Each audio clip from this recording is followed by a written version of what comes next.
CMRL Exalogic സാമ്പത്തിക ഇടപാട് കേസിൽ വീണ ടിക്കെതിരെ നിർണായക തെളിവുകൾ കണ്ടെത്തിയ നീതി. ഡയറിയിൽ നിന്ന് സാമ്പത്തിക ഇടപാടുകളുടെ വിവരങ്ങൾ ലഭിച്ചു. ദുബായിലേക്ക് പണം കൈമാറിയതിന്റെയും വിവരങ്ങളും ഡയറിയിൽ. വരുമാനത്തിനപ്പുറമുള്ള പണം വീണ കൈകാര്യം ചെയ്തതായി കണ്ടെത്തിയെന്നും ഇഡി. സഹിൻ ആന്റണി വിവരങ്ങളുമായി ചേരുകയാണ്. സഹിൻ, അതിനിർണായകമായിട്ടുള്ള കണ്ടെത്തലുകൾ വീണ ടിയെ പ്രതിരോധത്തിലാക്കുന്ന കാര്യങ്ങൾ തന്നെയാണ് ഇപ്പോൾ ഇഡിക്ക് ലഭ്യമായിരിക്കുന്നത് എന്ന് മനസ്സിലാക്കുന്നു. ഇപ്പോൾ എന്തെല്ലാമാണ് കണ്ടെത്തിയിരിക്കുന്നത്? തീർച്ചയായിട്ടും സ്വാതി. അതായത് CMRL എക്സാലോജിക് കേസുമായി ബന്ധപ്പെട്ടുകൊണ്ട് എൻഫോഴ്സ്മെന്റ് ഡയറക്ടറേറ്റ് ഒരു വാർത്താക്കുറിപ്പ് തന്നെ പുറത്തിറക്കിയിരിക്കുകയാണ്. ഇതിൽ പറയുന്നത് വീണ ടിയുടെ ഡയറിയിൽ സാമ്പത്തിക ഇടപാടുകളുടെ വിവരങ്ങൾ ലഭിച്ചു എന്നുള്ളതാണ് എൻഫോഴ്സ്മെന്റ് ഡയറക്ടറേറ്റ് വ്യക്തമാക്കുന്നത്.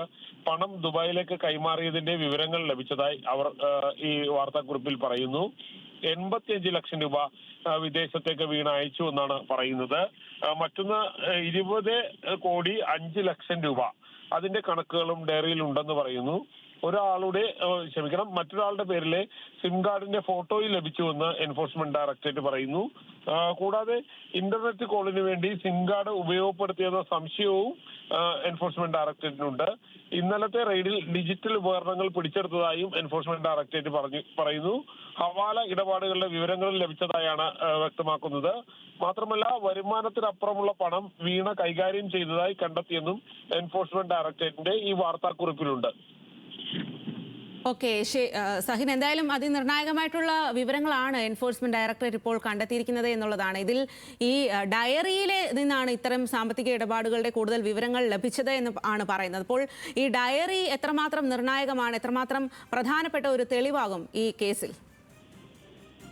അതിനിർണായകമായ ഒരു തെളിവ് തന്നെയായിട്ട് ഇത് മാറാനുള്ള സാധ്യതയാണുള്ളത്. പ്രത്യേകിച്ചും എൻഫോഴ്സ്മെന്റ് ഡയറക്ടറേറ്റ് CMRL എക്സാലോജിക് കേസിൽ സാധാരണ വാർത്താക്കുറിപ്പ് ഇറക്കുമ്പോൾ ഒരാളെ മാത്രം കേന്ദ്രീകരിച്ചുകൊണ്ട് വാർത്താക്കുറിപ്പുകൾ പുറത്തിറക്കാറില്ല. എന്നാൽ ഇന്ന് വാർത്താക്കുറിപ്പ് ഇറക്കിയിരിക്കുന്നത് വീണ ടിയെ മാത്രം കേന്ദ്രീകരിച്ചുകൊണ്ടാണ്. വീണ ടി നടത്തിയിട്ടുള്ള സാമ്പത്തിക ഇടപാടുകൾ, അതിൽ അവർക്ക് ലഭിച്ചിരിക്കുന്ന പണത്തിന്റെ പോക്കുവരവുകളെ സംബന്ധിച്ചാണ്. ഇതിൽ തന്നെ ഏകദേശം 3,49,000 ദിർഹം കൈകാര്യം ചെയ്തതിന്റെ രേഖകൾ കണ്ടെത്തി എന്നുള്ളതാണ് എൻഫോഴ്സ്മെന്റ് ഡയറക്ടറേറ്റ് പറയുന്നത്. മാത്രമല്ല, ഹവാല ഇടപാടുകളുടെ തെളിവുകൾ ലഭിച്ചു. പരിശോധനയിൽ ഇക്കാര്യം വ്യക്തമായി എന്ന് എൻഫോഴ്സ്മെന്റ് ഡയറക്ടറേറ്റ് പറയുന്നു. അറിയപ്പെടുന്ന വരുമാനത്തിന് അപ്പുറമുള്ള പണമിടപാടുകൾ വീണ കൈകാര്യം ചെയ്തിരുന്നതായി രേഖകൾ സൂചിപ്പിക്കുന്നുവെന്ന് ഇഡി പറയുന്നു. കൂടാതെ 85 ലക്ഷം രൂപ അത് ദുബായിലേക്ക് കടത്തി എന്നുള്ളതാണ് എൻഫോഴ്സ്മെന്റ് ഡയറക്ടറേറ്റ് പറയുന്നത്. 20,05 ലക്ഷം രൂപയുടെ ഇന്ത്യൻ രൂപയുടെ ഇടപാടുകളുടെ വിവരങ്ങളും കണ്ടെത്തിയതായാണ് എൻഫോഴ്സ്മെന്റ് ഡയറക്ടറേറ്റ് വ്യക്തമാക്കുന്നത്. ഓക്കെ, സഹീൻ, എന്തായാലും നിർണായകമായിട്ടുള്ള തെളിവുകളാണ് ഇഡി കണ്ടെത്തിയത് എന്നാണ് പറയുന്നത്. CMRL എക്സാലോജിക് സാമ്പത്തിക ഇടപാട് കേസിൽ വീണ ടിക്കെതിരെ നിർണായകമായിട്ടുള്ള ഡയറി കുറിപ്പുകൾ, ഡയറിയിൽ നിന്നുമുള്ള വിവരങ്ങൾ ലഭ്യമായിരിക്കുന്നു എന്നുള്ളതാണ് ഇഡിയുടെ ഭാഗത്തു നിന്നും അറിയാൻ കഴിയുന്ന വിവരങ്ങൾ. അതിന്റെ വിശദാംശങ്ങളാണ് സഹിൻ നൽകിയത്.